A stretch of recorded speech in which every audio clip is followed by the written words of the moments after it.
For this DIY test on breathability of CFC, you need to prepare a CFC sample, a piece of 10 by 10 cm 1-ply tissue paper, and a pair of scissors. Wear the CFC properly.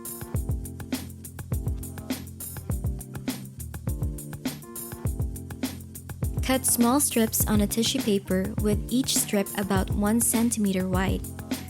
Do not cut all the way to the other end of the tissue paper. Place the tissue strips about 15 centimeters in front of the mount. Blow through the CFC and observe if the strips are moving.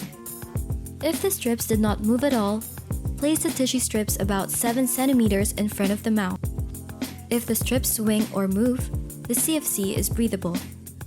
If the strips did not move at all, the CFC is not breathable.